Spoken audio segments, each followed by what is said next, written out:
in my head through life of, like I said, times where I was annoyed from like so many reminders of you eat, or maybe like bringing a second, third Really? plate, Yeah. like wanting to like, I guess, clean the whole buffet or whatever. There's more, Michael. Yeah.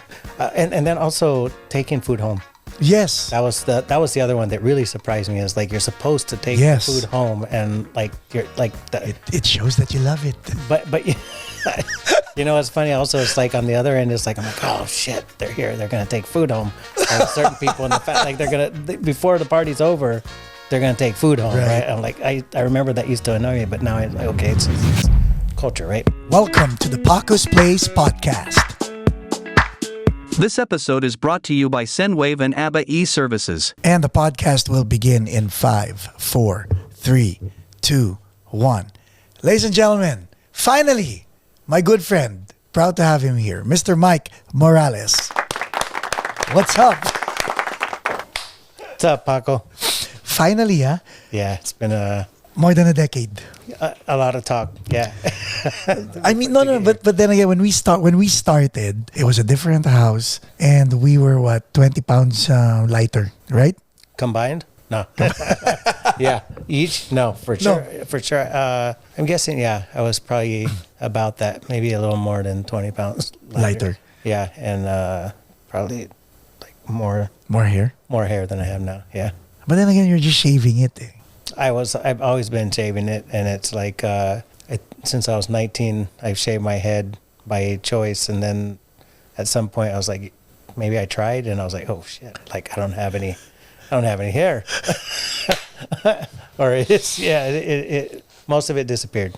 Okay, Stress. so with regard to that, with regard to hair and everything else and youth, we've gone a long way. The reason why we became friends was because you were starting a school. Yeah. That was Dialysis Education Services. Let's go through all those talking points now, because I wanna be able to unpack these things about you, because whoever's listening there may see you as an opportunity to change their lives. But it changed your life also when you started Dialysis Education Services.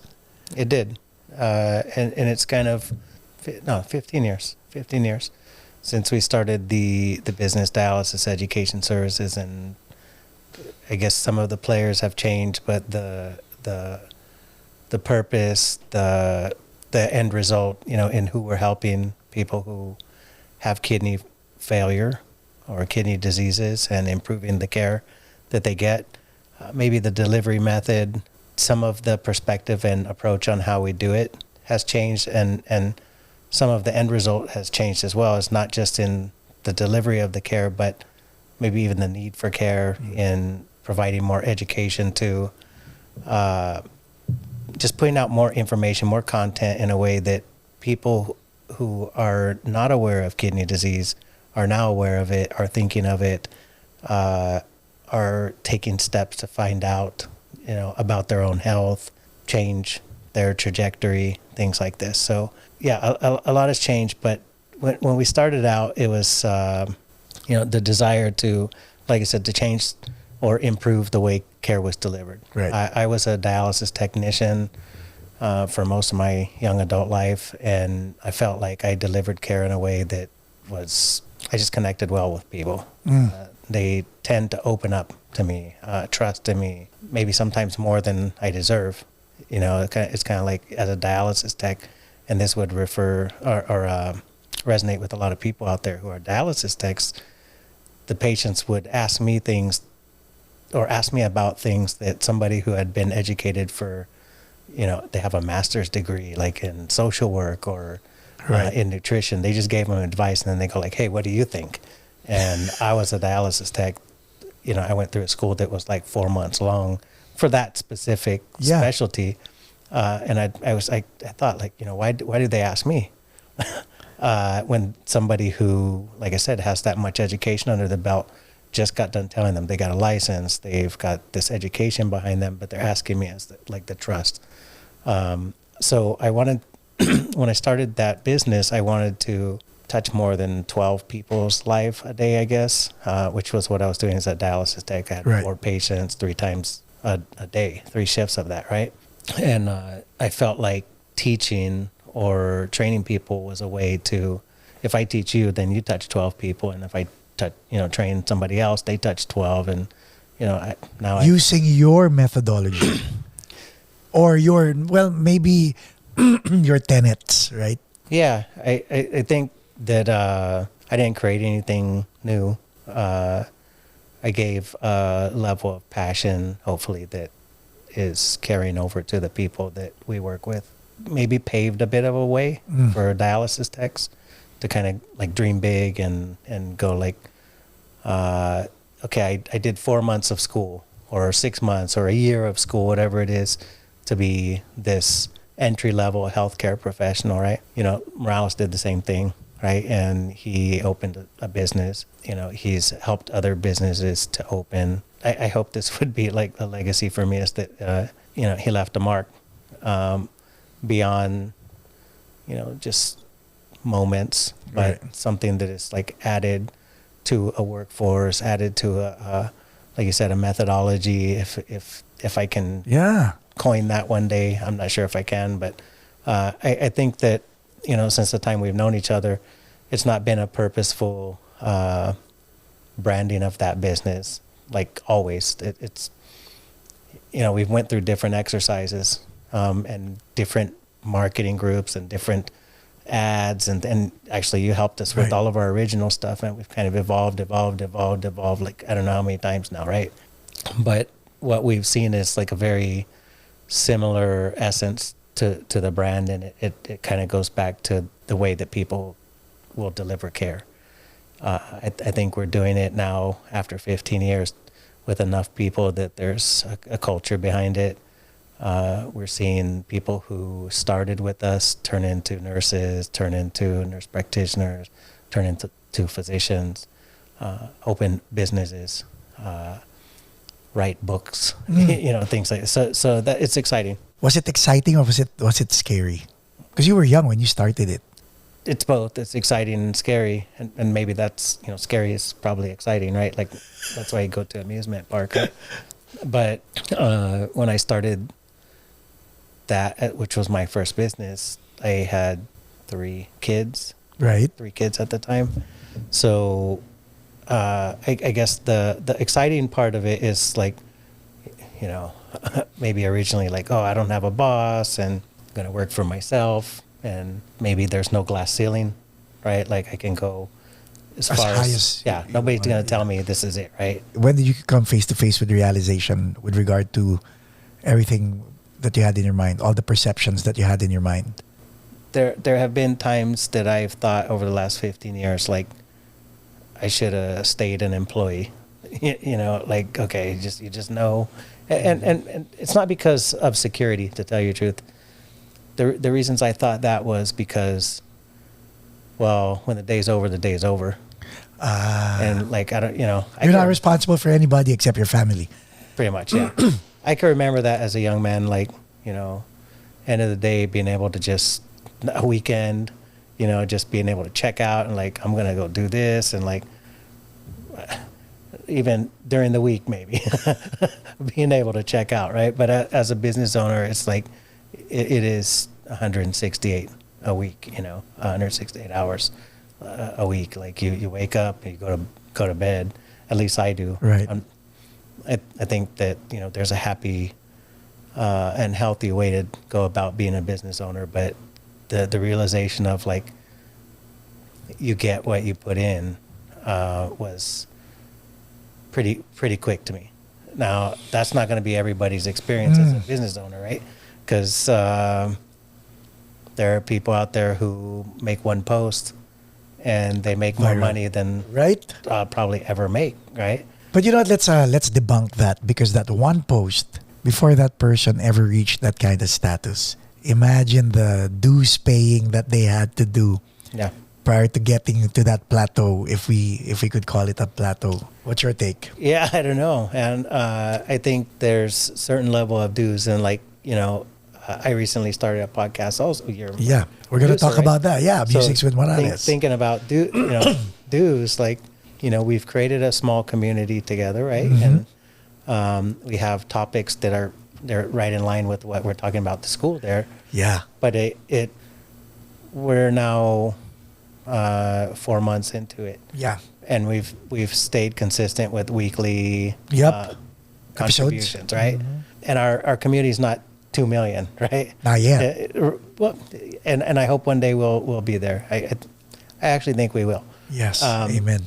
But what I'm saying is, like, I think there are people that probably on day number 1, based off of what they're talking about and how trendy it is, which the thing that I talk about most of the time is not very trendy. It's thing that people don't talk about, and then when they do, they go like, holy shit, like, you know, I got something that actually puts me at risk for kidney disease, right? Or my mom told me about Uncle so-and-so who was on dialysis. I didn't even know what the hell that was. Now I know what it is and why you get there, and like, I'm in line. See what you did to me? I wasn't pointing it out, but I was like, every time I'd go home from our taping sessions, I'd tell Janelle, shit, I think the reason my lower back is aching is because I have CKD, I have kidney disease. But did you ever picture yourself being a podcast host? No, never, for sure. So if we went all the way back, I just wanted to multiply myself by a local level. And I think, you know, what starting a business has done for me is really open that up to, like, dream bigger. And then in that, like, seeing all the things that we've realized over the years, right, is in relation to being a podcaster. You told me at more than 10, I don't think day number 1, but it was pretty early. Probably, yeah. It was pretty early on, because I remember it was like, at some point you told me like how you were using YouTube personally. Yeah. And it was like, you got to do this. And it was basically podcasting, but like on a personal, yes, on a personal level. So, no, I never thought that I would be doing podcasting, but it goes back to the same thing as I thought I wanted to, or I just wanted to multiply myself. Right. And not that I'm somebody to multiply, because there are a million things that I should not multiply. Right. About yourself. Yeah. But in regard to the thing that I do feel confident that I would want to multiply is like the way that I deliver care to people when it comes to somebody who has chronic illness, who's scared, who's in pain, who's frustrated. And it's not just chronic illness. I mean, from dialysis, since we've known each other as well, like, it's evolved into other things. It started with dialysis for me as a dialysis tech, but I actually ran a nursing home, and that level of connection was the same thing there, where, you know, one, dealing with staff as an administrator of right, a nursing home with multiple disciplines, right? yes, Because nursing home have like kitchen, they have social work, they have patient care records, they have, you know, all the clinical levels from CNA to licensed pharmacy. Like, it's a very complex, and it's a mini hospital, right? So that, but then it's 24 hours a day home for people, and then the people who love them go in there, right? So yes, they come in all frustrated, scared, sometimes financially impacted, and all those years of working with dialysis patients actually really helped me in, I think, being able to kind of, you hear gunshots but you don't flinch. Yes. That type of thing. So in other words, you're not desensitized, but it's normalized you to pangs of anxiety from other people. Oh yeah. No? Yeah. It's, I guess, you know, and that could go into like personality and things like that for me, but like have a high level of anxiety when things are not going on. When things are going on, you're like, oh, this is my world. I seem to be the calm one. Exactly, but I'm not a calm person at all. Could it not be? At all. Think about it. When things are quiet, the normal reaction is, let's all stay quiet. Things are quiet. Could it be you're the opposite? When things are quiet, your brain goes, something's not right. I would say historically for me, when things are quiet, like yeah, just it's not a good scene. You know what I mean? It's good for me to stay consumed, and starting a business keeps you consumed, right? And I'll say that's been good for me as a man to own a business, because if I were left to my own Devices. yeah, I think many of us can say this, like, I didn't think I'd ever be this old. Wow. Right, for sure. So In other words, it owning a business forced you to stay on the straight and narrow. I mean, you'd veer once in a while because we're men. Yep. But default. This is where I should be. Yeah. Yeah, absolutely. I mean, there's a sense of decency when you have like a client-facing, Right. customer-facing type of business, and with what I've done since the time I started a business and before, in training people how to care for somebody else, like, yeah, you really have to have like a conscious control. Like what's the, maybe not what's the single line, but what are the Parameters. What are the edges? yeah. How far can I veer right? Yeah. How far can I veer left? Yeah, that's right. Before I fall off the edge and ruin whatever. Yeah. How important is it to have someone like Kat Oh, in your life? say, so on the same level, leave a man to himself, and like, he'll jump off bridges and do a lot of crazy stuff, right? And Kat is a person that is like, be you, but also understand that, I need you, and so do these other people, right? Oh yeah. The kids, right? So she's kind of keeps that good, just a good check, checks and balances. Also, when you talk about like somebody supporting, right? And this might open up another dialogue for us, but I think we talked to somebody together that said like their parents didn't say they love them, Right. and, Yeah. and things like this, right? But now when you think about like somebody supporting you as a business owner, right? Like that takes a lot. I think maybe sometimes more as far as the gut than the one who's like the business owner. If when you're married, it's a partnership, but Yes. like when you talk about like starting a business, who's the subject matter, like the operator, like that's me in this relationship, right? And I think it's kind of like sitting in a car and somebody else is driving, and if you don't like the way they're driving, well, shut the fuck up, right? Exactly. Like, or be a backseat driver, right? But so having somebody that is willing to get in the car and ride over and over and over through starting a business, and then you say, Because like, she was there. Like when I met you, I met Kat. I met both of you together. yep, and like we didn't have like. It was a dream. We at didn't that have point. much. Yeah, we had what we had. Yeah. Like, which was not much, at the time. And not to say we're like abundant or living in excess now, but like we really didn't have anything at the time. So like that's one thing. And then like you say, like starting a business, and is it scary? Is it exciting? Well, can you imagine like she's a stay at home? Well, okay, leave your job.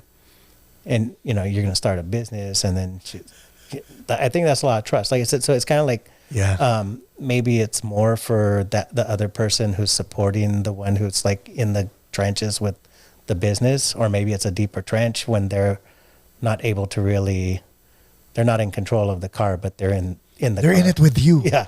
I'll go where you go. Yeah. So basically, Kat is your ride or die. Oh yeah. 100%. And besides business, Right. we call the whole thing a car ride. Yeah, she's stayed in the car on some pretty treacherous roads. So okay, podcast host and business owner. When you pivoted to doing a podcast, when you wanted to do this, I really played hard to get with you to see how serious you were in doing this. Because I'm like, is he really finally going to do it? And me being behind the scenes on your podcast, I'm very proud of you because I'm like, we're doing long form podcasts. And there are times when you're off script. Most of the times now, I'm liking the fact that your outline is now becoming mental as opposed to written down. But when we began, like you would tell me, we do this in the beginning, then we have this. And now it's like, there you go, Mike. I probably had the minutes too. Right? And now it's like free flowing and it's flowing. Where do you see your podcast going? And are you going to give it the same steam that you gave your school? So for the first question, where do I see it going? So I think it's I think it's a good comparison. Like same steam as the school. And like you say, you played some hard to get and like, okay, test the water. Is he really going to do it? Like I don't really do it unless I'm going to do it. You know what I mean? Like that's just, like, I don't really believe in like, just try it out, just give a half-ass, right? And we talked about like cadence of, how often we're going to do it. And you had kind of an aggressive thought on, I couldn't do more than once a week. And even once a week is sometimes hard because I have like multiple hats, right? But so I would say as far as the level of commitment, same level of commitment is there. And it's the same general purpose of, highlighting kidney disease. But I think all the things I talked about, starting a business, right? A dialysis tech or a CNA or an MA, somebody that's like entry level, staying that, because I'm not a nurse, I'm not a doctor. I did get a couple of degrees in like business and then health admin and education. After I was a dialysis tech, I stayed a dialysis tech. I'm still a dialysis tech. So maybe like stories of just kind of professional growth, help people to find their way by not really knowing their way, I guess, because the opportunities open when you go through one door, right? Like we open one, then 15 other open. So where do I see the podcast going? Yeah, where? I think, we talked about like, okay, some exposure, some suggestion into people, mixed in with some fun and, inspiring stories, but some suggestion that would impact community. I think we're building our own right now. Solid. So like if we were to say like the science of like compounding, one person and then, the whole house now knows a little bit more, where do I see it? I don't know that I'll see it. Like, but somebody's going to not get diabetes or is going to come out of pre-diabetes or, lose some weight like I'm consciously trying to do right now. Right. And it like gets harder and harder. Blood pressure, start managing their blood pressure, check for kidney disease, whatever it is, but like some actual tangible, but maybe things that I won't see, individual results in people.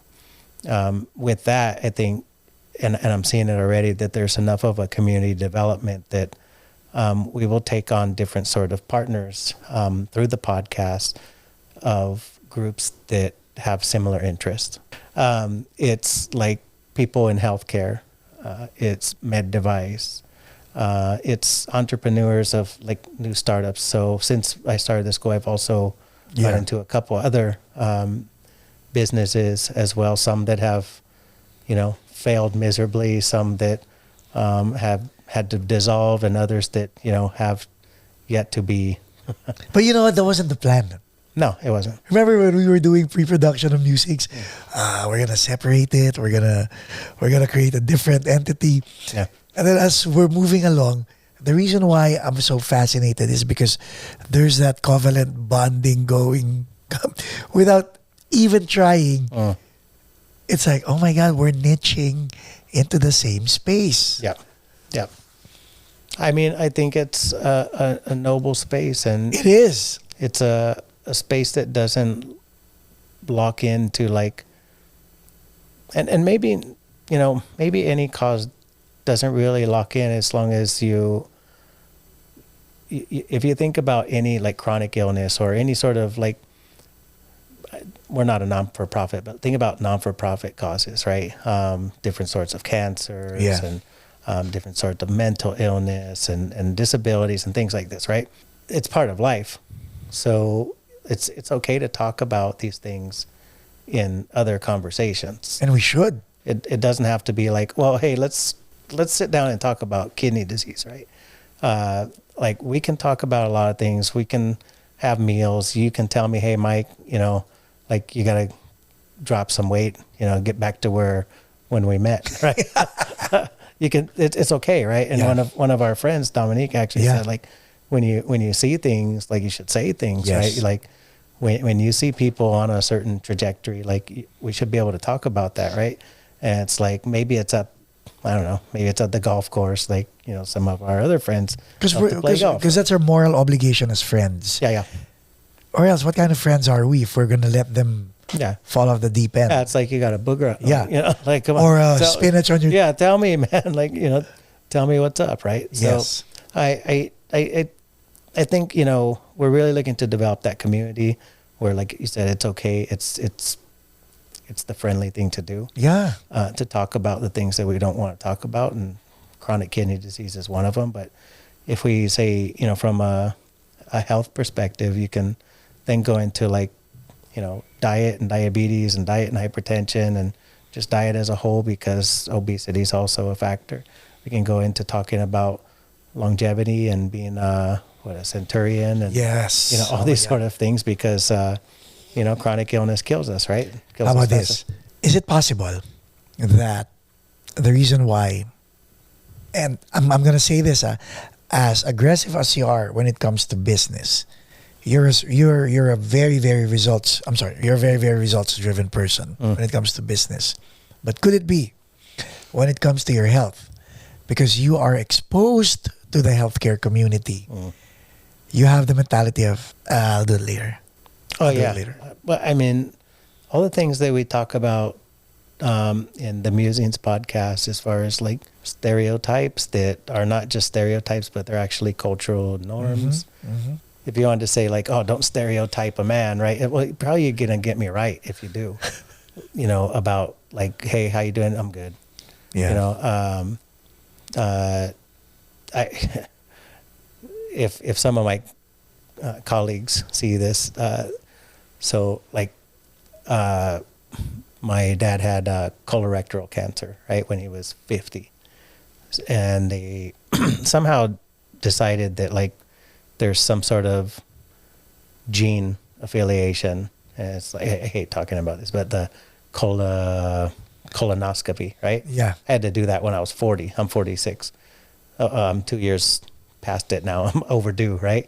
And I always have problems with my stomach, right? So it's like, I told my colleagues, they told me I got to do it. Yeah, you have to do it. And now they're all over my ass. But they've no asked pun me. intended. Yeah, exactly.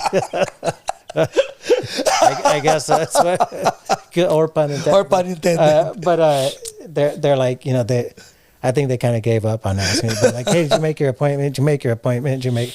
It's been Did you? No. So, yeah.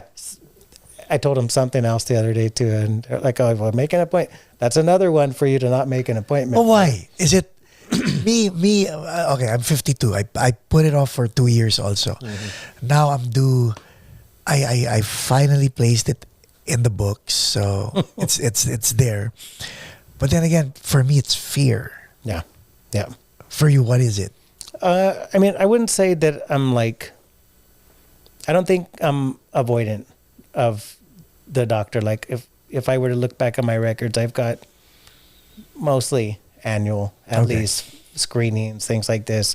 I've been through periods which I've been told and diagnosed with like pre-diabetes. Like that. let's talk about. Let's go there. Let's segment everything. When I saw my results as pre-diabetic, you're like, don't think about it. But I was all over myself, right? And then, so what was in your mind when the doctor said you're pre-diabetic? What'd you do? Well, so I don't know if it was pre-diabetes the one I said don't worry about. I think it was something else. It was. I think it was the creatinine. The creatinine. Yeah. So different one. Okay. But the pre-diabetes, I think I told you like, well, you can do this, like you can fix it, right? Because it's probably behavior that got you there. So you change your. Or the whiskeys that we always do. I'm not. You're gonna notice that I never go like, yeah. Like I always just stay quiet with the whiskey advice. Like I love the whiskey. Like I don't do it often, but I probably do it on most of the podcasts that we do with Musings. But as far as that to answer that question, so this was probably 5 years ago, and they'll tell you like if you go regularly, you're gonna get like one thing, you're gonna get some sort of red flag here and there, right? Like, hey, last year you weighed 180, this year you weigh 185, like tighten it up, fat ass. Like they're gonna tell you something. The doctor's gonna tell you this, right? Or your blood pressure was this, and now it's you get like. So if you listen to those, then you're and you do something about them, you're in pretty good shape, right? It's like that. So the metrics, those alarms, right? Yes. Like, okay, here to here, but if you're creeping close to this, if you're going that way, just do things about it, right? Try and keep it centered off. So when they told me that, I mean, of course, coming from the industry that I do, like I'm like, I don't want to be in the chair. At the same time, it's weird to be in this industry because, and I think I've said this before, that it almost feels like part of the story. That one day, like people, and I'm not just saying me, but like you took care of dialysis patients. Like it almost seems like, and it's like I said, aging, vascular things like diabetes and high blood pressure. These are things that like we all get old. Yeah. We all have, I guess, risk for blood pressure and vascular disorders like diabetes. So yeah, when I did pull out of that, change behavior, and it's weird because I totally thought I was going to be there on my most recent checkup, and I was nowhere near it. Amen. Weight was not like my weight is actually not drastically different than it's been for years. It's I think I had said this to you like a week ago or 2 weeks ago.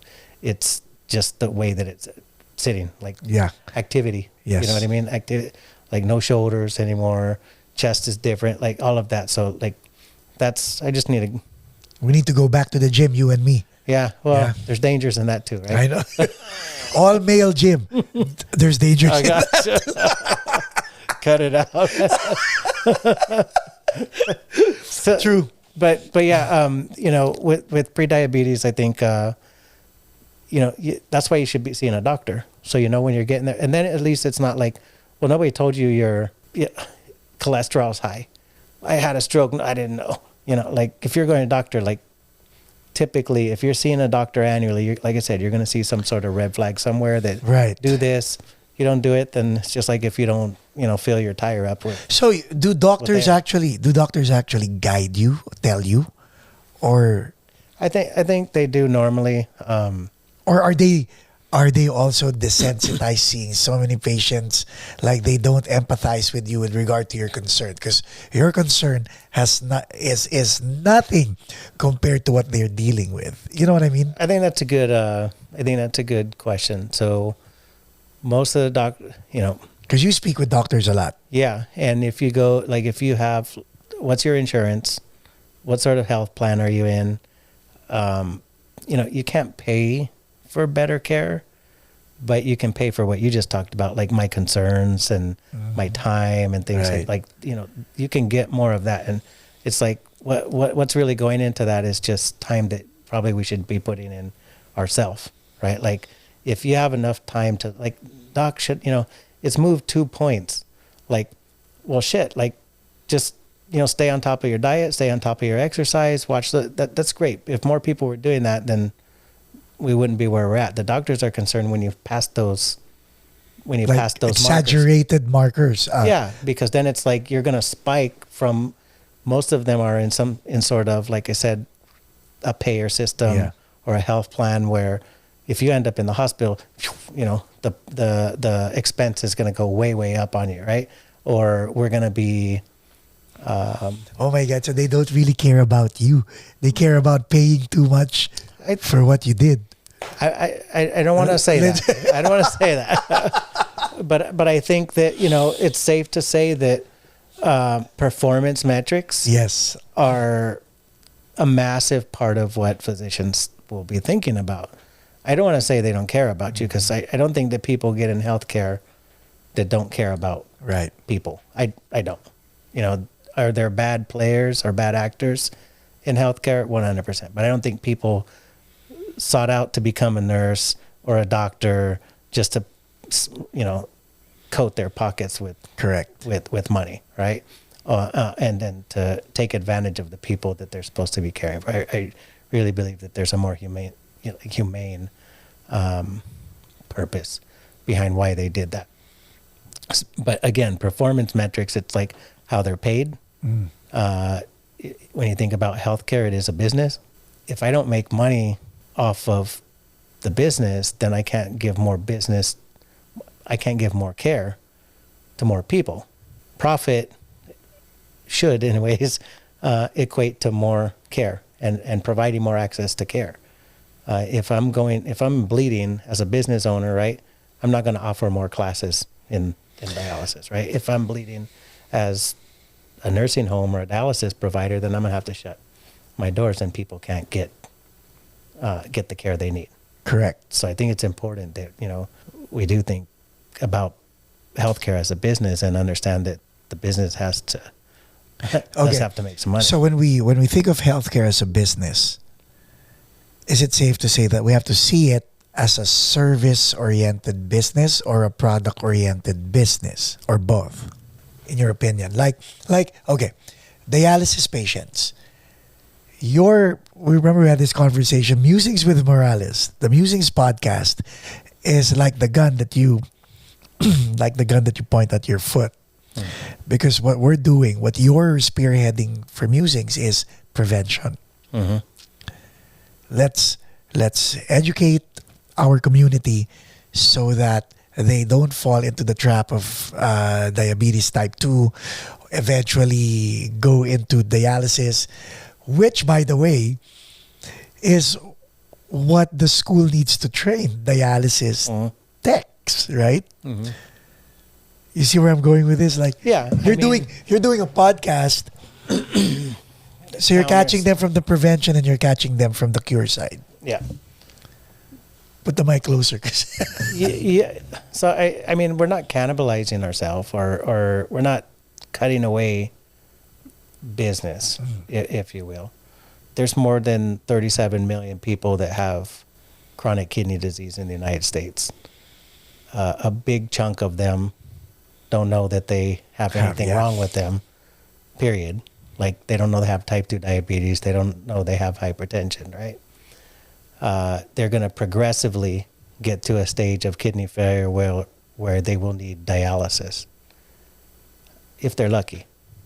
if they're lucky. I hope people are catching that, if they're lucky.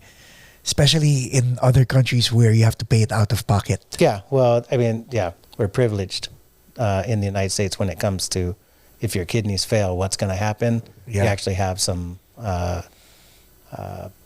nationally covered insurance, right? Medicare and Medicaid, and you're entitled to become an active beneficiary under an ESRD entitlement, end-stage renal disease entitlement. Yeah. So, but yeah, when I say if they're lucky, you think about type 2 diabetes, hypertension, high blood pressure, and let's call it a third of the country having one of these or both of these. Type 2 diabetes is one of the top 10 killers of Americans on its own. Wow. But it also is the number one cause of chronic kidney disease, which is also a top killer of Americans or people in the United States. So top 2 killers, or top 10 killers, diabetes one of them. And then ESRD. Chronic kidney disease is another one. Then if you talk about like blood pressure issues and vascular disorders, Hypertension, cardiovascular events, heart disease, things like this. This is also top 10 killer. So just when you talk about kidney disease, like there's a lot wrapped into it that it's affecting more than we know. I went to like high schools, and it's one of the things that I really like to do is educate. Well, I think I've always, even before dialysis, I've always taken what I've got and like tried to duplicate or share, right? But with going to the high schools, we go talk to like career pathways in some cases, or career fairs or job fairs, stuff like this with districts and stuff like that. And typically the place where like workforce is really, really active is, when I say workforce, like workforce investment boards and job centers and things like this that are helping people with resources to either pay for tuition, right, or soft skills development, things like this. Get themselves to where they can upskill or upskill or make an incline and an uptick in their profession, right? So the areas that are typically most active there are like urban areas, poverty areas, low high school graduation rates, things like this. And time again, at least in the schools that we go to, we find ourselves with a largely Hispanic and African American group that we're speaking to, right? And we say like, hey, how many of you know somebody with type 2 diabetes? And everybody's hand goes like up, just like they know it. The kids know it, right? They know what this stuff is. How many of you know somebody with high blood sugar? Boom. How many of you know somebody who went blind from their diabetes? Boom. How many of you know somebody who lost a foot or a limb? Yeah, and most of them. Chronic kidney disease, and less hands go up. Less hands. Somebody on dialysis and less hands, and then somebody who is a dialysis tech. One hand, right? But it's like when I asked that question, do you know somebody who's diabetic? Everybody raised their hand. It really means that indirectly everybody knows somebody who's going to be touched by that dialysis, by that dialysis technician. But these high school students didn't know at the time, just asking, if dialysis and diabetes were kind of related. No. They didn't know. No. Yeah, so your job was to put two at one. And I don't want to say that every person out there doesn't know, but for the most part, it's like delivering simple information. Yeah. We're not like making, medical policies, or we're not creating new medicine. We're just talking about very simple things that everybody knows about but doesn't know about. Like, y'all know a diabetic. Did you know at least the chronic kidney disease is the number one cause of it? Did you know that people who need who have kidney failure need dialysis? And without it, they would succumb to life, right? They would expire, right? Like, no dialysis, no life. If you're at that stage. Two of my friends, not one, two of my friends, actually no, three, Jimmy, Jamel, and Julian, all letter J's. Thank God I'm not. You're like, no J. No J. But yeah, they didn't know. Like Jimmy and Julian they were slender, and they just collapsed. Type 1 diabetes? What was Type 2. They were type 2. That's crazy. One's African American, one's Filipino. Didn't have their annual checkup. They just collapsed. Yeah. Well, talking about the annual checkup, and you mentioned one of them being African American. There's kind of like anomaly.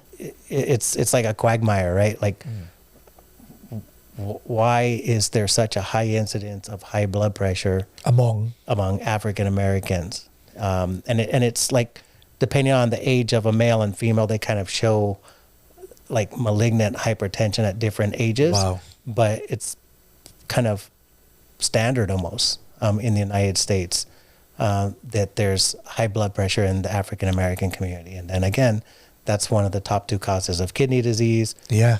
If you're in a African American demographic, you would find a lot of dialysis centers. Is it the lifestyle? Is it the... So why I say that, specifically with African American, that it's a quagmire is because, okay, diabetes, type 2 diabetes, and high blood pressure are both like predominantly lifestyle attributed. Okay.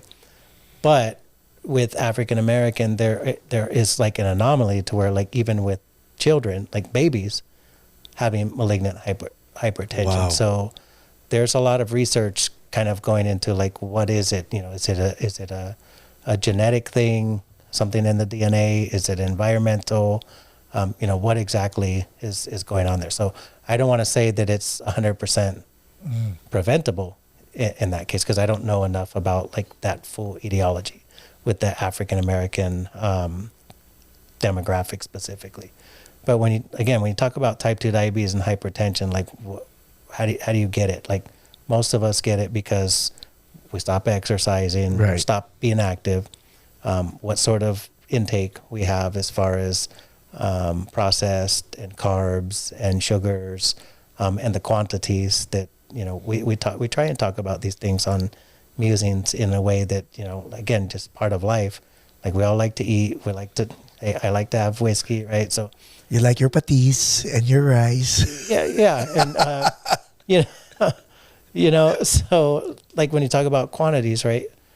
And I'll tell this story over and over about my wife. The first time she cooked, she took not just some soy sauce, but a whole bottle of soy sauce, bottle of soy sauce, and adobo. Put it in adobo in one dish, right? So yeah, we just we try and talk about those sort of things. Those are I think the subtle things in life that get us there, but also that could keep us from progressing to a point where we're in need of early care. How about this? Since you mentioned your wife, but it's not about her. It's about culture.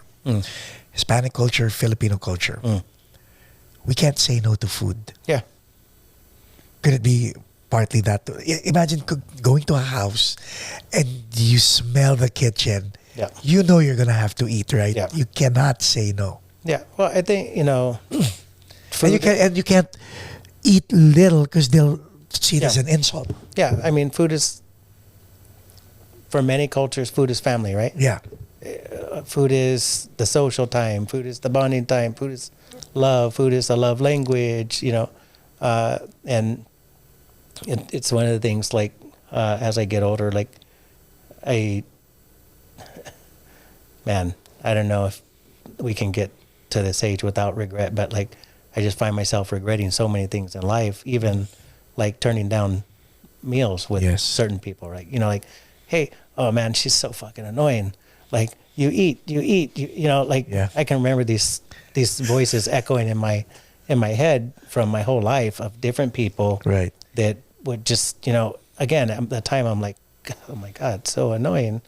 But that really meant a lot to them. And like you said, like, the rejection that you gave them. Yeah. Well, then, at 46 years old, I finally listened and start to make some travel. And I went to the Philippines. How's that? For the first time. That was great. I mean, it was really, really great. I'm glad I didn't get asked to eat everything. Cause did they make you eat?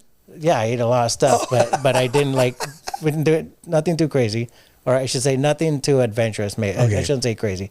I didn't eat like street food, which when I watch on like other channels and stuff, I'm like, man, that's what I would love to go. Like, I don't know, what do you call it? Vlogging. Like, I love to do a travel and just like, but then I'm like, oh, I don't know if I was just talking about my stomach, right? I don't know if my stomach can handle it.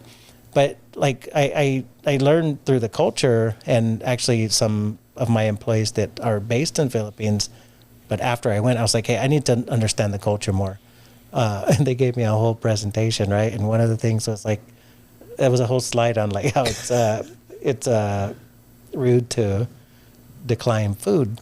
And I was like, oh shit. I was like, God damn it, man. Like, I remembered all these voices in my head through life of, like I said, times where I was annoyed from like so many reminders of you eat, or maybe like bringing a second, third Really? plate, Yeah. you know, like Yeah. wanting to like, I guess, clean the whole buffet or whatever. There's Yeah. more, Michael. Yeah. And then also taking food home. Yes. That was the other one that really surprised me, is like you're supposed to take Yes. the food home, and like you're like the, It shows that you love it. but you know, it's funny also, it's like on the other end, it's like I'm like, oh shit, they're here, they're gonna take food home. Like certain people in the like before the party's over, they're gonna take food home, Right. right? I'm like, I remember that used to annoy me, but now I like, okay, it's just culture, right? But as far as the culture leading to obesity and things like that, I think 100%. There are, and I wouldn't say it's like Filipino culture, Hispanic. It's culture of like an individual, like household. Yeah. That could also be an Yes. expression of a neighborhood or a community in itself. So I can think of a time where I was in the hospital and a young kid was in the waiting room. He was like a really fat kid. Ended up next bed from where I was at, and I could hear the conversation with the doctor and his mother. And, you know, long story short, it turned out that he had some slow gut, some abdominal pain. He had just eaten McDonald's, like 20-pack of nuggets or something like that. And, you know, like a super size Coke, or I don't think they have it anymore, right? I'm not sure. But the super size anyways. But Wow. the doctor was like really ripped into the mom, who, by the way, the mom and the kid were about as wide as they were tall. Just really, really fat, wide-bodied individuals. And that was, you know, she was like, well, work, and like she had an excuse for it, right? It was a culture of convenience or fast Yeah. food, right? So it's easier to get some fast food. And I'll tell you, like my son, he's 10, my youngest son, Mason. he loves McDonald's, and like every time we get it, like if I eat it, like it will just jack up my stomach, like I'll pay for it, right? Yeah. And I always think about that kid every time. It's like, yes, that's exactly what's going on with him. He eat that food. He was exposed to it so much. You know, his gut just stopped working. He was type 2 diabetic. And the doctor was ripping into the mom, like, this is not his fault. Like, he doesn't buy himself these meals. You buy it for him. You're contributing to his chronic illness that's going to kill him. And it was like, you know, next door listening to it, like, poor lady, but at the same time, poor kid. Like, he's in the car, like I talked about, right? He's in the car for the ride, not knowing that it's leading to chronic illness. You know what? Speaking of that, no. When did we stop cooking? Yeah. Okay, let's give a shout out to Chef Toons, Yeah. right? Saul Lopez, who you had as your guest on Musings. He does healthy meal preps for athletes, and you subscribe to his meal prep. Yep. It's a way to go in, no? I mean, Yeah. it's a way to go toward better health Yep. if we're investing. Yep. How would you recommend meal prepping as a food source, as opposed to going to fast food? Well, Financially, is it the same? I think they're the same thing, actually. Like Now, meal 'cause- prepping, you know. But Because you mentioned how much was can you mention how much Saul charges per plate? I think Ballpark. it's probably about $10 a plate. Yeah.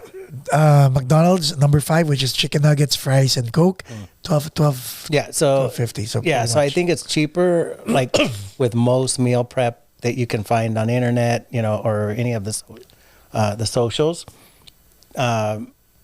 What's in it is gonna vary, but the thing I like about meal prep is that when you say what about cooking, like Yeah. you can look at meal prep and then you go like, oh, I could do that. Like I've done that a few times, and you know, it's like, oh, I could do that. So it's like, then you start, you know, it gets you thinking, you know. I like some things we learned on Musings is that like there's, you know, fitness trainers, there's dietitians, there's meal preps, there's medications, you know, like Ozempic, right? Yeah. Oh and my it's God. like, you know, do it, and yeah, fuck, you'll lose a shitload of weight, man, but stop doing it. Back and more with interest. But it's like, what else do you change? Like if you do Ozempic and you change other things with it, and then you stop Ozempic, but you keep those other changes, then you're okay. If that makes sense. Makes so it's perfect sense. So it's like, okay, let me meal prep. Well, why am I doing that? Because I'm trying to lose some. Oh, I lost some weight. Oh, let me start walking. Oh, let me start blah blah blah. You know, lifting some weight. Let me start whatever. So it has to be augmented. Yeah, things just start. Yeah. And some of it will stick, some of it will not. Right. Like I went through like some. I guess my whole younger days, like I was a pretty what's the right word? I forgot the way they categorize you based off of your body fat and stuff like. But I was like at a high level, like elite level as far as body fat and just the activities. Like your BMI was. And the amount of activity I did per week, cardio stuff like that. I did a lot, right? As a man, when I say man, like.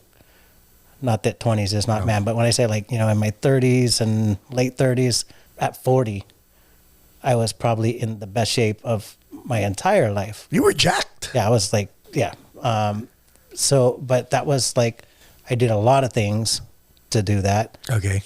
And then probably the one thing I didn't do enough of, which if I would have done it, then I would have been like crazy levels of body fat, was really focus on nutrition. I really focused on like the amount of calories spent and the way that I spent them, but I didn't, and I just thought about like eat a lot of protein. And like I just thought like that, and just eat as much protein as I can and eat as much as I can, but I never thought about calories. I never thought about sugars and process and stuff like that, but I had good results. But in you know where I'm at now today, like obviously, like I don't hit the gym anymore, right? Like I'm trying to get back into some things. I know it sounds weird, but and I never thought I'd be the one like, oh, I started walking. Man. You know, like so my wife bought this. I don't know, what do they think it's called? The cyclone or the treadmill? Treadmill. But it's just like on the ground. Yeah. And it's a little cheap one, but it's pretty damn good. So been started doing that again. Like have a squat rack in my room and just like trying to keep my legs underneath me. But like I used to do a lot of upper body stuff. I need to get back to those sort of things, and it's been kind of a plan since we've been talking because you remind me every week. Yeah. Even up to now. Yeah. Yeah. You know, but I think we need to, because like as brothers, as friends, we want to keep each other in each other's lives longer, right? Yep. And as we get older, time becomes faster. Yep. I don't know. For some reason, when we were kids, time was so slow. Yeah. Now that we're older, I'm like, oh my God, I don't have 50 years. Yeah. If ever. Yeah. I feel like it's, you know, I feel like when we were kids and when we're young, we're always looking forward to things. Mm-hmm. You know what I mean? And I can say that kind of changed. Like it's not as much looking forward to things. It's kind of like you tend to look back at a lot of things. Right. You tend to, and that, I don't feel like I'm that person that's like living in the past, but I also know that you learn from, like my favorite subject's always been history, right? Mm-hmm. So like you learn from the past and you become who you are because of all of that, right? Like struggle, victory, pain, pleasure, all those things. That's what develops you, right? Yeah. And if I were to think back, like when I was a kid, holy shit, like the first president I can remember was Ronald Reagan. Like, okay. In my, you know, as a kid, that's the first president I can remember was Ronald Reagan. And I mean, if you just think about like the taglines back then, right? Like, say no to drugs. Yeah, dare. Dare and all that. Like, can you imagine like cannabis store on every, you know, on every corner? And you know, I always think about like what would Ronald Reagan think of the way that cannabis has paid taxes in cities and communities. Like, you know, it worked out. actually. Maybe it didn't on certain areas as well, but like you think about the political taglines, you think about the social taglines back then, the respect for individuals. Yeah. Not just from a individual level, but from like a media, social level. The TV shows, the radio stations, like what we were talking about and what was okay to talk about, and what's okay and what we're talking about today is completely different. Different things, right? So what I'm getting at is that like only with exposure and history could we be where we're at today. With maybe we are more inclusive of other voices than we were in the past. Yeah. You know what I'm saying? Because we've heard their stories now, and we can either identify or empathize or at least respect or tolerate each other, if that makes sense. The tolerate each other, I think we used to be able to tolerate each other back then. Now it's so...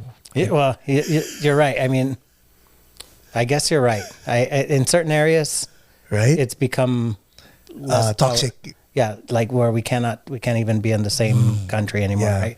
And then others, like it's avenues of life that would have never been accepted or discussed. I mean, would have been illegal when I was a kid. You know what I'm saying? Yeah. It's looking back on things, you know, whether it be nagging grandmas or aunts, you know, about food, or it be about the way that, you know, we think about our neighbors. I'm happy with the life I've lived in that regard, to be able to come to a place today where, like, I feel like I'm a part of any community, you know. I've lived in the same community for my whole life, but I don't have any place that I feel like this is the only place I can sit, you know, or I can't sit in this one. Like, in other words, you're where you're at by choice. Yeah, absolutely. Right? Yeah. And that's very different to be where you are by choice, as opposed to I'm here because I have no choice. Oh, two different things. Yeah. With regard to your kids, how do they see you now as the man you are, in your perspective, and how do they see you as a podcast host? I don't know. I've talked to Camila. Shout out, by the way, to Camila. She's very supportive. I couldn't say. I couldn't say how they think about the podcast, to tell you the truth. Like, I have no real lens on that. As like dad, and you know, they've all worked with me at some point, and two of them my daughters still work with me. I think that you know, kind of like going back to the love language, you know, like, okay, I can't tell you certain things, but like, just look at what I'm actually saying or doing, you know. And this is for you guys? Yeah, that. And I think they get it. Of the three that are adults, two of them have taken more of an interest in the type of businesses in operating and working within the type of businesses that I own. Yeah. One has taken more of, like, you know, I'd love to take some of the money of it.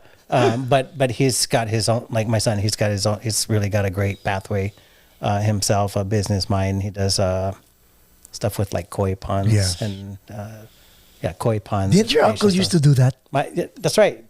You did like a website. His website. Yeah. His website. Yeah. So he took over my uncle's clientele. Okay. Wow. Yeah. So and he kind of took it to a different level of clientele. Like, he's got like a really affluent type of clientele that are paying big bucks for their fish and for, anyways, the daughter, my two daughters that are working in the school specifically, you know, one of them's a nurse, one of them just graduated high school. The nurse, when she when she first went to school to be a nurse, and it sounds weird coming from me because like I've been in healthcare, I've worked under a nurse's license for so long. I told her like, you don't want to be a nurse. You really Oh yeah, I told her that. discouraged her. Okay. I did. And please don't think I'm discouraging anybody out there from becoming a nurse, because we need more nurses, right? We're in a shortage Yeah. in the United States of nurses. So I'm not discouraging becoming a nurse, but like I was discouraging this specific child of mine from being a nurse. And the reason why is because I know she likes money, right? But, and this is only my opinion, please do not take this as a hit. Like, my feeling is if you like money, you know, you have to decide on whether you like spending it or you just like having it. And if you're a nurse, you're not going to spend your money, you know. Yes. And if you do, it's like you're not going to enjoy it because you, like, if you're going to make a lot of money, you're going to work your ass off. Yeah. And I'm not saying, you know, they make great money. They have job security, but I just knew where she was at. I was like, you want to do bit, like, so she went. In other words, less, more for less. Am I making sense? Like, yeah, like for nurses, they have to work long hours. Yeah. Right. Yeah. I mean, I feel like, and, you know, I've worked in dialysis, I've worked in nursing homes, I've worked in some public health operations, and I feel like, you know, nurses not easy work. Yeah. It's hard work. Like, if you think it's easy, then it's not the career for you, in my opinion. Or if it was easy, a lot of people would have done it. Yeah. Yeah.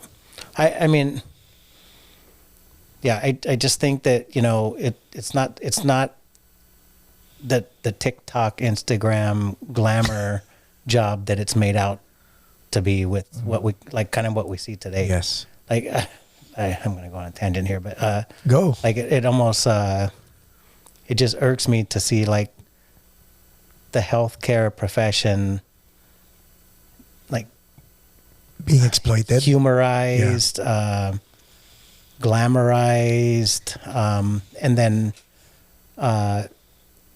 like put like such a high value on like monetizing. So like if you were to look on TikTok or Instagram today, like nursing, and you know, like what's the trending sort of thing? It's going to be like these things that say you can make $350,000 as a CRNA. Or you don't have to even be a nurse. You can just be an aesthetic nurse, and like, you know, you can like I've seen that. business. Like, it's kind of like it's painting this picture of like nursing didn't start out in the war fields, you know, taking care of the basics for soldiers, right? It's like, oh, you're How about this? We already forgot the slogan "Heroes work here," yeah, and that was only a couple of years ago. yeah, yeah. So my point with my daughter was that I just think it's a lot of hard work. Not that I'm against hard work, but I saw like a business cap on her, and she's kind of like on the fence right now because she still loves the clinical side. Right. So she works at my school. She's thinking about taking a role in a interventional center. So we were just talking about this today. I won't do any spoiler alert until it's it's official, but Yeah. you know, she likes the clinical side. Yeah. My younger daughter is kind of, I think she's more on the business side. She likes sales. So I think she'll stick there. She's not showing any interest towards the clinical side, like solidly yet, but she does have to learn about it if she's going to be representing the business, right? Right. Like, what do they do? Who are they doing it for? These sort of things. Now, you're an only child. Yeah. And I like your dynamics with your mom. When you started off on this journey as a businessman, we talked about the support of Kat. What about mom?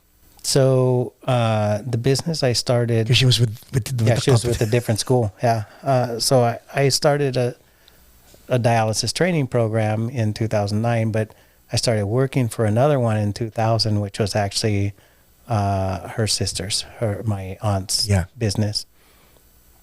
So I got certified, and then like I knew it pretty well right from the gate because I had helped at home with my uncle who Yes. was a dialysis patient. So once I started doing dialysis, it was like, you know, like he knows that like he's good. So have him training people in the field, have him come into the class. So I started teaching with the school, right? My mom worked there as well. In 2006, I kind of threw an idea out there of like, hey, why don't you expand? And was a little bit like slapped in the face from my own family, like, you know, Stay in your lane. yeah, you're not enough, basically, right? So like we parted ways in 2006, and I was like, well, I'm gonna do it myself, but had no idea how to do it. Started teaching at other schools that were doing the same sort of program that I own now, teaching for their programs, just learning the ropes. And my mom stayed there and worked at her sister's school because I didn't have anything to offer her. Right. It was, for her, that was the stable thing to do. She had a job there, you know. Yeah, it was very sustainable for her. She was supportive, but she didn't want to be too supportive because, like, she can't say, you know. Conflict of interest, right? I don't want to say, no. She was 100% supportive, but she wasn't, like. Vocal. I wasn't asking her for information, and she wasn't giving me information. Yes. Like, it wasn't like, hey, here's what we're doing. Yes. Here's how we did it. Like, we weren't playing that because, like, my whole thing in 2006 when I was like, let's do it is, like, that I know how to do it. And I know how to do it in a way that you could scale. Correct. That was my thought, right? It's like... Because that's what you were suggesting already. Yeah. I was like, you're here, but you could be here, right? So, by the way, that school ended up shutting down during COVID. We were competitors for a long time, but Right. her school ended up shutting down during COVID. We did not more lessons that we learned. Is it because you did the e-learning? It's because we figured it out, like how to make do during COVID through some virtual classes. Right. Ticket, like you said, e-learning. Everybody knows Zoom and things like so. You know, we took it that route. Yeah. During that time, we were able to pull through it, and it actually opened up more doors to do that nationally. Right. And have an approved online program. But yeah, as far as mom, like she was supportive, like throughout life, obviously as an only child, like, you know, moms with an only child, like that's all their attention is on, right? When I left, it was kind of like, you know, what do I do now, right? But let me see, 2010, 12 maybe, she actually came to work with us. So about 6 years after, we started 2009. So 3 years after we started, she came in and worked with us in like admissions and sales, and she's been there ever since. So how does it feel, like having mom work with you, your kids and your mom? How does it feel? It's good. Like it's like 3 generations, no? Yeah, I mean, you do it that's why you do it, like for family anyways, right? Yeah. So it's good if that works out, right? And it's worked out. So the good is like, that's why you do it. You know, it's like you're giving people an occupation that is the whole reason why you started a business in the first place. Then the level of trust that you should be able to have with family, right? It's different, right? I think the challenging part is like, you know, you're never the boss, like. You are right. Yeah, and that's frustrating. I'll admit, like that's super frustrating because I like being the boss. Yeah, like I don't know what there is about like running a nursing home, running public health operation, running dialysis. Like there's something about being the person that has the authority. Yeah, I don't know. It fits. It's fun. But it's not all fun. It's because it's like I said. It's like the level of responsibility that you carry, right? So it's like I can stay calm through those things. Like, okay, payroll didn't come. You know, Joanne called me an asshole, or you know, insulted me, or you know, didn't clean the patient right. Like, I can deal with, like, Right. so that's why I say, like, being the boss, like, I'm okay with that, because I'm willing to take that too, right? And when I talk about, like, working with family, like, if they will take all that, I would love not having. But that's when I miss not being the boss. It's like when, like, you know, like, don't listen, and then when the shit hits the fan, like, hey, you Deal with it. yeah. Yeah. So, but, you know, overall, again, like, I'm really happy, and I think it's been part of the essence of the company is that it's a family, you know, it's Family a family, owned. yeah, Yeah. family ran, family Yeah. operated. It's cool to build, like you said, 3 generations there. We have trained parents, and now their kids, Wow. which is a weird, Wow. it's a really weird feeling. So yeah, their parents are dialysis techs or even retired. Now their kids are coming to us, and we've had many families like that. So it's a pretty cool feeling. It's to circle back. If people want to put their foot in the door into the healthcare industry, because it's pretty hard to get into nursing, Yeah. would being a dialysis tech something you'd advise, whether you owned or not owned a school?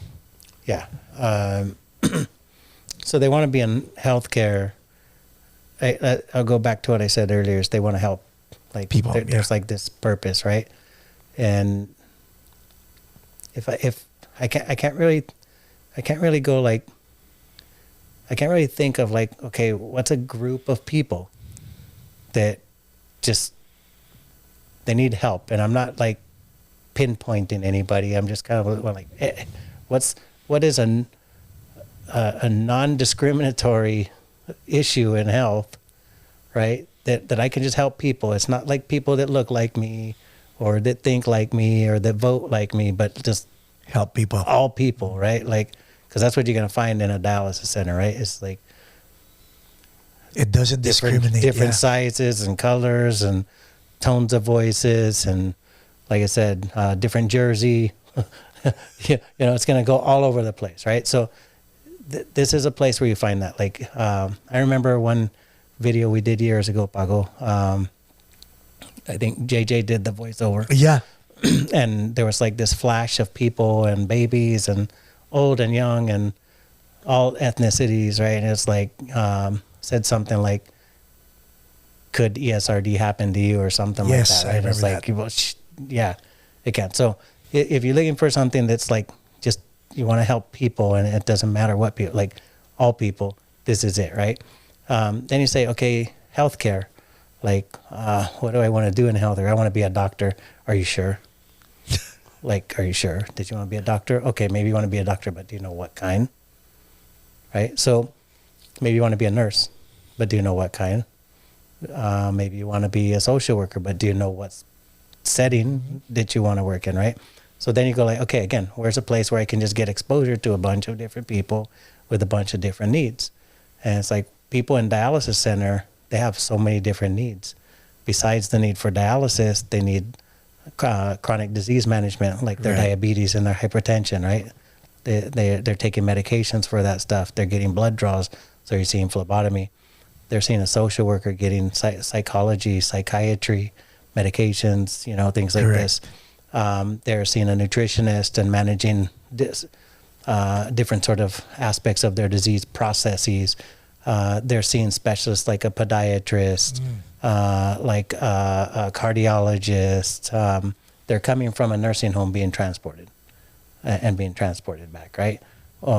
They're a home, like, so there's just so Wow. many. You might come in as a dialysis tech and then decide you want to be an interventional radiologist, right? Which you never heard of until you met a dialysis Right, patient. because you're also exposed to these people, to these professionals, while being a dialysis tech. Yeah, yeah. And then these companies that provide dialysis, they're massive, and they have some of the most competitive benefits packages on the planet. So when you say like I become an employee of one of these big companies, right? Look at what their benefits look like. They pay competitively. They have a benefits package like from the vision and Right. dental and health. And then they typically have like some sort of professional development type of benefit where it could be continuing education for your licensure, like to keep your certification or your license. Or it could be even like tuition reimbursements. Like I'm a tech now, but I want to be a nurse. So I work for this big company. One of my benefits is under that program is that I can get a certain amount of money reimbursed from my the tuition I paid out. You know, there are specifics on what you got to show. Yeah. Things like this. Are But they they're- like grants? No, different. They're Tuition not. reimbursements. Yeah, like tuition reimbursements. And then there are actually full scholarships in some of these as well. They send people to For become- further education. to become nurses Yeah. and things. And then there's also, you know, like I have a student. He's I want to say about 12 years, been a tech now, and he's a tech. I don't think he has a college degree. He was just promoted as an administrator of one of those large Wow. company facilities. But some of these companies, they have that type of development as well. It's like, okay, you're a tech, now you want to be on the business end. And they have like these executive or these management type of pathways where they have kind of like a coursework. So it's internal coursework. So it really gets your foot in the door. Well, I mean, when you think about it, like it's a whole stream, right? Yeah. Like, you go all the way upstream, and a patient is gain some weight, become pre-diabetic, become slightly hypertensive, go all the way downstream. They're on dialysis and need transplant, right? Right. And then when you look at the people that are out in the field as well, like there's a whole stream of where they could find themselves. They could end up as a tech being introduced to the downstream end of care for the patients, like with dialysis, but then finding out that there are people who help them to not get to dialysis, so they want to become a dietitian or they want to become a nurse and be a CKD, chronic kidney Yes. disease educator or something like that. So I just think there is not a glass ceiling. It's not like you have to. It's good to go to school, but you don't have to go to school. I think you just have to like be a master of the craft that you're in Right. right now, like add value to it as And well. get certified for it, maybe. Yeah, there are certain. I mean, for dialysis techs, definitely getting certified is part of the job. But you can find other certifications as well, like project management, Right. and, infection control, or like in the nursing homes, like DSD certification, DSDs, yeah. stuff IP, like this, right? wound care. Yeah. Now, let's land this. Are you happy where you're at? I'm not unhappy where I'm at. I can't say that, I have any sense of satisfaction. And that's Is that good or bad? probably bad, but maybe good too. Would you know when it's time to hang it up? I'm not sure. Maybe, because I think I've grown a lot in that regard to like at least know there's probably a time to do it. Like, whereas even a few years back, I probably thought like, no, I'm just going to rest when I die.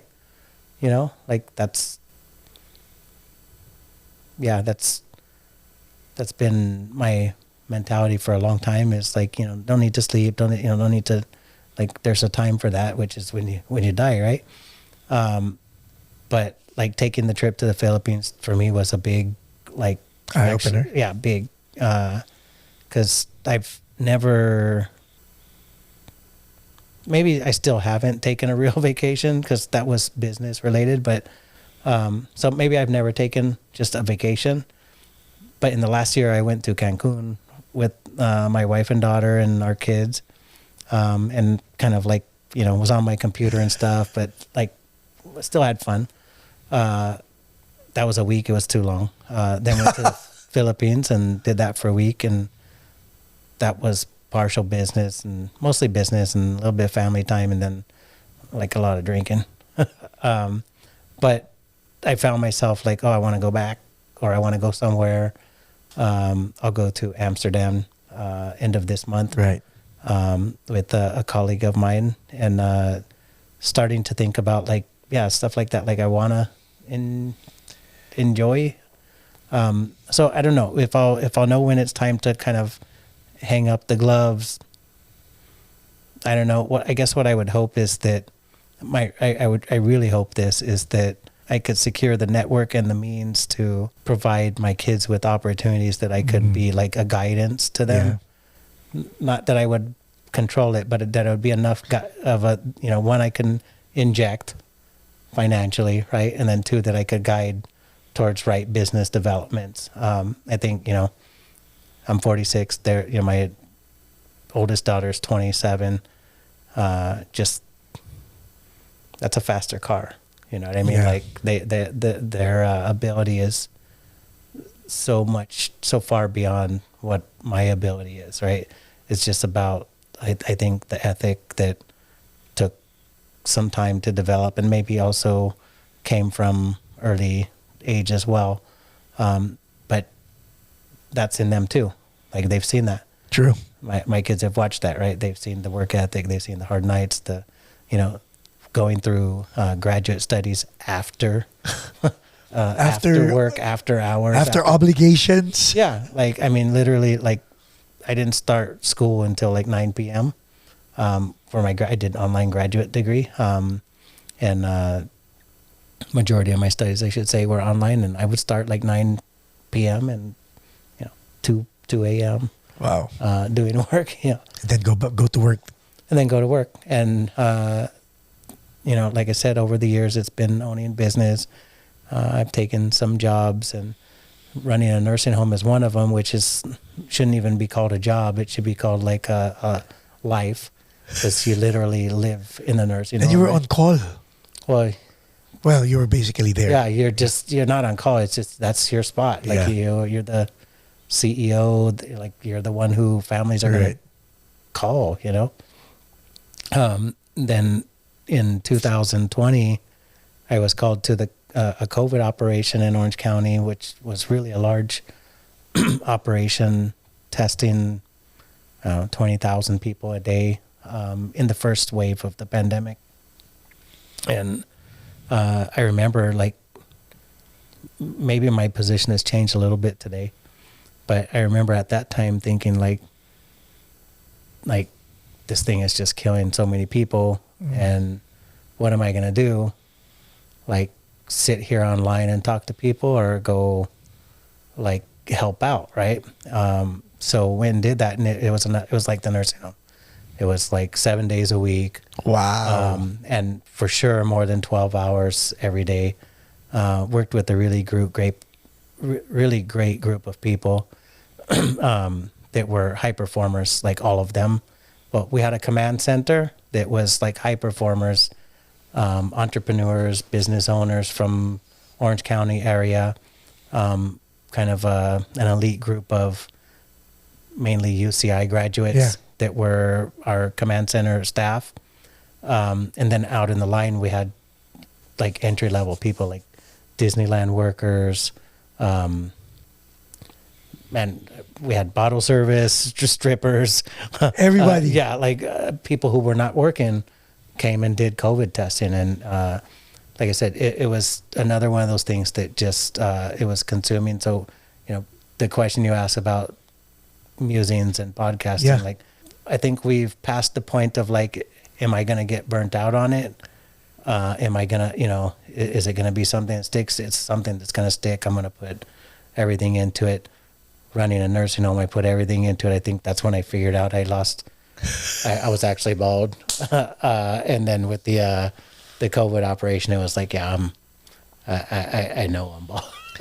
No. Are you having fun? I am. Yeah. I don't like getting older. And it maybe the lens of your kids changes when they get older. Yeah. Like they don't need you as much, it just changes. They get smart, they get too smart for you sometimes, right? But what I do like is I'm still young enough to do a lot, but I'm old enough to where like some of the, like I don't have to prove I can do a lot. Like when I was in 20s and 30s, I could walk into a room and I'm like, I know I'm gonna fuck everybody up. I'm gonna, like, now you just I'm like gonna like outwork everybody, and it's like I would have to sell myself, you know.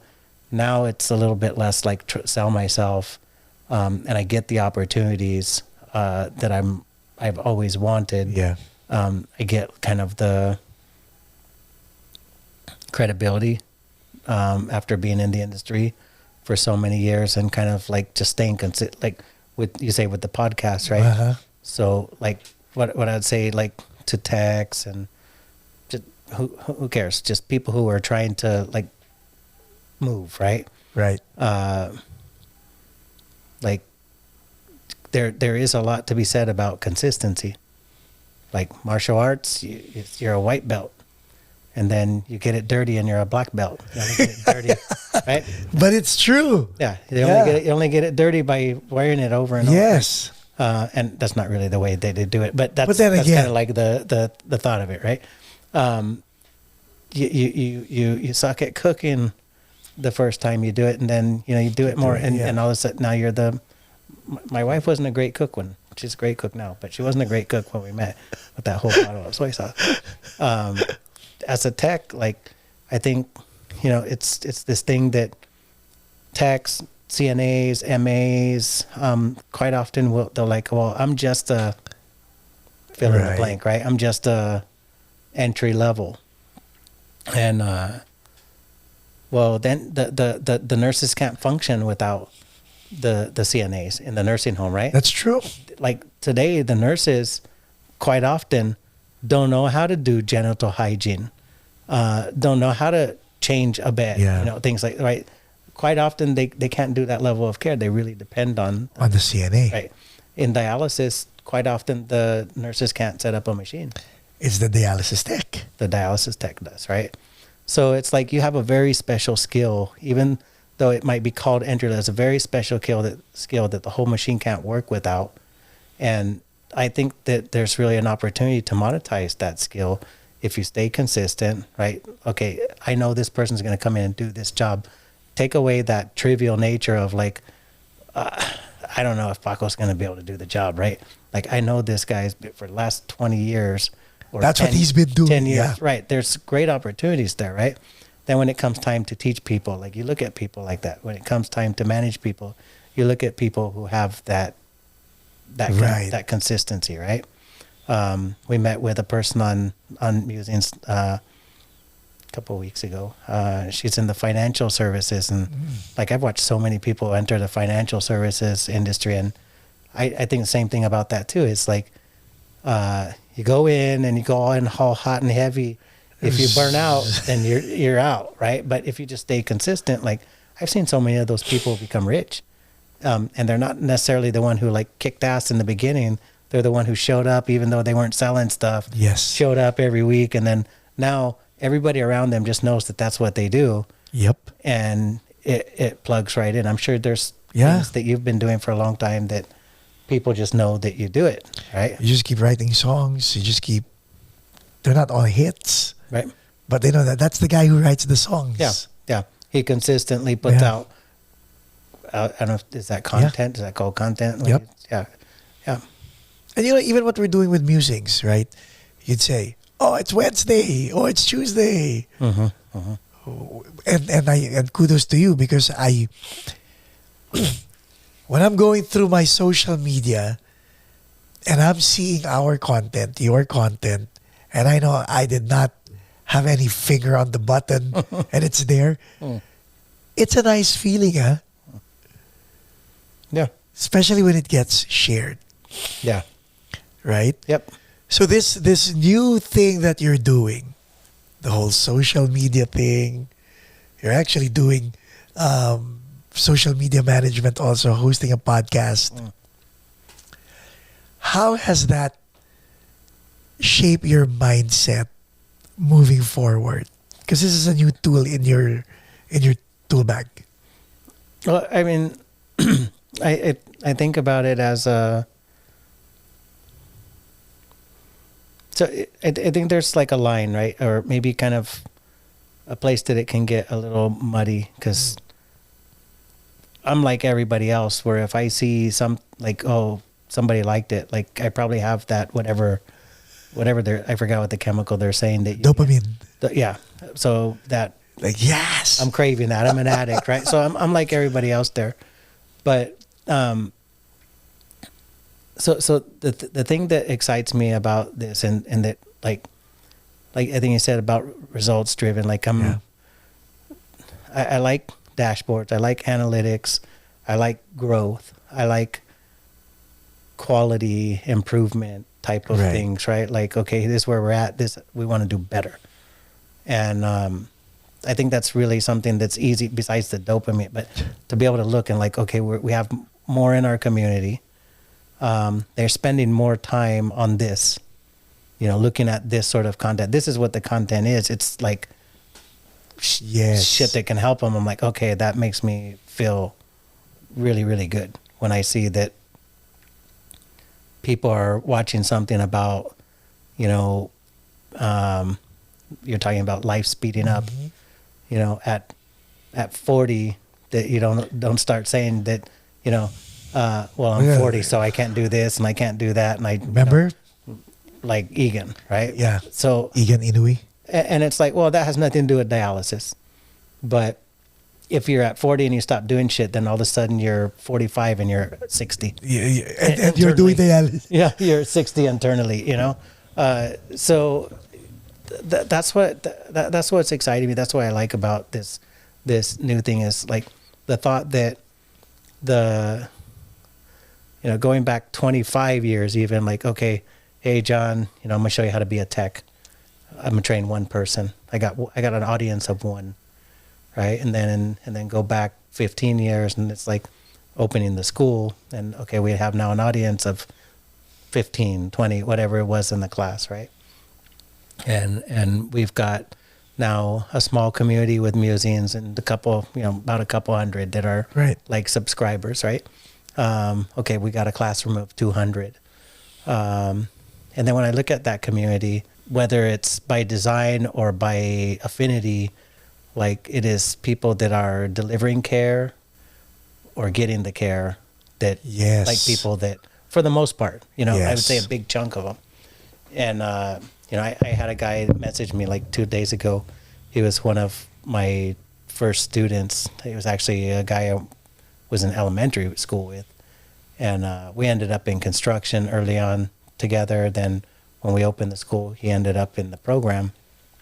And he was like, he said something along the lines, he probably watched one of the Musings episodes, and he said, empathy is like something about empathy was his favorite part of his now 14-year profession, that, he can sit there and talk to people and feels like he can understand what they're going through at a certain level.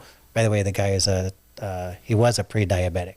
Wow. Even when we were younger. So by now I'm guessing he probably progressed, although he looks thin, so maybe not. Although diabetes doesn't always have the effect that we think, right? I thought if you're you're scaring me again. I thought if you're pre-diabetes, diabetes, you can go back to not being. You can. But once you're diabetic, once you're type 2, there's no going back. Yeah. So, I mean, building that community is, again, maybe not the original intent. Like, I just thought, like, let's put out some content that's going to help people and also help the businesses that I either own or have participation in operations. But now it's really, I think that there's a community being built. There's, some shoulders to lean on. I've always been that type of person, even when I was a kid, is like, what do you want to call it? Cliques or, you have different. Yeah. We can call them all sort of different things. Right. But yeah, we had our, we took care of each other. Right. And, I like the idea of a community that, is not necessarily right here that can, support each other in different ways, whether it's, sharing, whether it be advising, whether it be just, listening and Yes. being somebody that's like me too. Yeah. I feel that way too, or I experience the same thing, or, I'm watching somebody else Exactly. experience it. So when all these are said and done, it's time for you to have fun. Would you retire in the Philippines? I'm not sure yet. I would say that my trip there showed me that that's feasible from a financial, at least in today's economy. Like I could see having enough money at a certain point in my life to go live the rest of my life in the Philippines and have more than The time of your life. yeah, more than what I would need. And then also, like, the thing that I got from there is how I could people could live in abundance, but still then provide a better life for people there, which I never really got until I went there. Of like, oh, why do why do we send stuff every month? Well, no shit. Like, now I get it. Like, you know what I'm talking about? Like remitting money to the Philippines. Not just money, but stuff. Oh, like, so the balikbayan boxes. Hey, you don't want those anymore? Yeah. Like, I'm gonna send it to the Philippines. Like these sort of like, and it's so easy to sit over here and like having not knowing how important that is to just go like, why do you got to do something every month, or why do why do we have to contribute to that box or stuff like that? And then like you go there and like, holy shit. So seeing friends of mine like that live in like Ayala, Alabang, right? Alabang, yeah. And they have a whole ecosystem that's around them. They got a house, but they have a whole business that of a maid and what do you call this, driver, a cook, security guard. Yeah. So it's like, how many other people could you help in retiring with abundance, right? Yes. But at the same point, like, that's my first time being in, I don't know if it's safe to say this, but I'll say it because my mother-in-law said it, in a third world country, where the dollar is very definitely strong, different, right? Yeah. I haven't been anywhere else. I've been to like Mexico, Cancun, and like Tijuana, but I wouldn't retire there. I know that. Going to Europe, Yeah. I don't think the money goes the same distance, but who knows? Ladies and gentlemen, Michael Morales.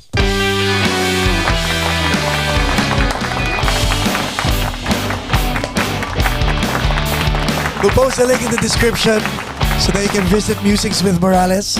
Also, post the link of Dialysis Education Services if you want to start your career in the healthcare industry. Thanks, Mike. Thanks for letting me over, man.